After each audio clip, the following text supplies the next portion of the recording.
everybody, welcome to another episode of How to Get a Six-Pack. Anybody who hasn't seen an episode yet, go ahead and check out the other ones. Briefly, this is basically just a documentary on how I'm getting my six-pack.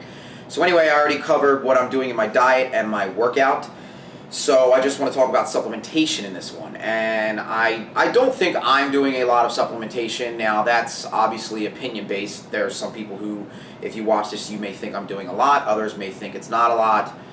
Whatever. But this is what I'm doing.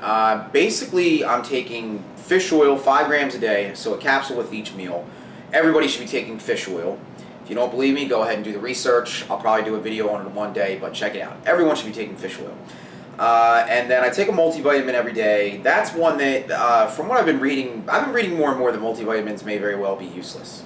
But they're cheap. I've always taken them. I don't see any side effects from them, negative ones, so I take a multivitamin. I have for a very long time, and I probably will continue to do so until I see some sort of negative side effect or something along those lines. But anyway, whey protein, and whey protein is something that's anybody watching this who doesn't know much about supplements, I'm going to tell you right now, whey protein, like protein powder, you don't need it. You don't need any supplements. That's why they call them supplements. It supplements what you're doing. They're not called necessaries. You don't need any of this. But fish oil is something that can really help, like I said. And whey protein is something that can really help, but you don't really need, it's just protein. So it's better to get your protein from food.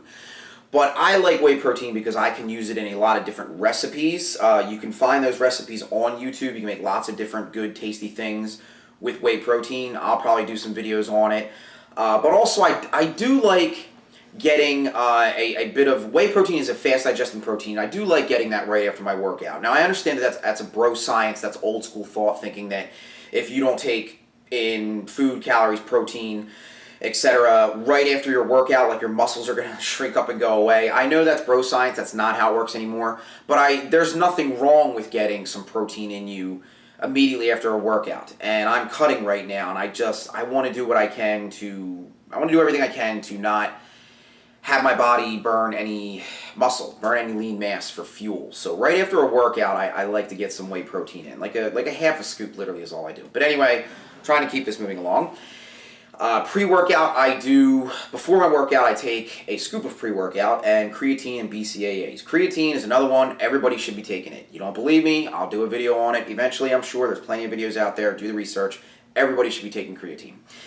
BCAAs are another one that I think used to be seen as useless, but they are starting to get more and more positive reviews as far as being useful. So I take BCAAs before and after the workout, and I may eventually start, if I cut my calories a little bit more, eventually I may start taking BCAAs throughout the day. BCAAs, in a nutshell, they can help to spare lean tissue, to keep your body from burning muscle, and that's what I want to do. That is the most important thing on a cut. It's even more important than losing fat. You want to keep your muscle. What is the point of burning fat if you're just going to lose all the muscle that you spent however many months getting?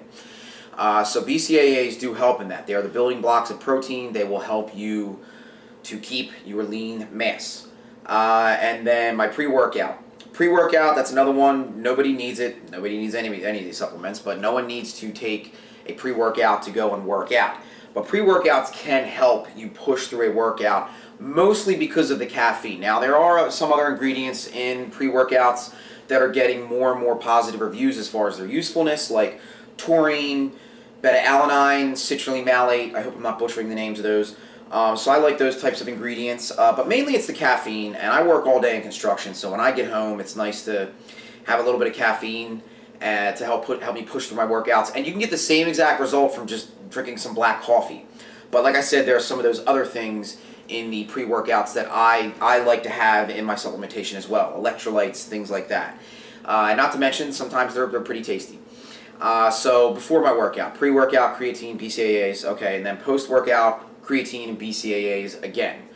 I don't take anything intra-workout. I probably almost should. Intra-workouts are something you should take if you're really doing like long, hard workouts, which I kind of do, and that's something that I may get into. I may start taking an intra-workout, like just maybe some BCAAs and some electrolytes. But anyway, and then the only other thing that I take is glutamine. Now that's one that is probably completely useless. There's a lot of studies and research showing that glutamine is useless. But what it does claim to do is aid in muscle recovery, and like I previously mentioned, I train very hard, I train long. I want to do everything I can to recover properly, especially since I'm not nourishing my body enough through food. I'm in a caloric deficit. I'm not eating enough food.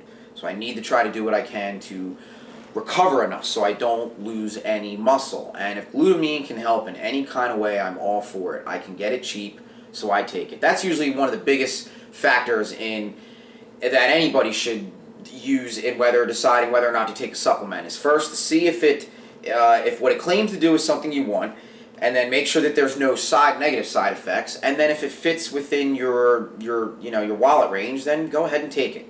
And glutamine, I get it pretty cheap, so I take it, and maybe it does nothing. But anyway, so that's it for supplementation. And if you noticed, I didn't say any fat burners. I don't take them mainly because most fat burners I've taken over the years, I've tried some different ones. I usually don't agree with them too well. They don't agree with me, whatever. And also, I don't want to become dependent on them, on like the stimulants and all. Like, I'm already getting enough stimulants from my pre-workout and all, and that's just more stimulants. I don't want to like overstimulate with stimulants. But I may take them eventually. If I hit a plateau and I'm already, every time I hit any kind of plateau, I'm going to do something to get over that plateau. And if at some point I feel that fat burners are the way to go, then maybe I'll do them. So if there's any kind of major changes in my supplementation as I'm doing this, I'll be sure to do another update. But anyway, that's it for supplements. Thanks for watching, and more videos to come, guys.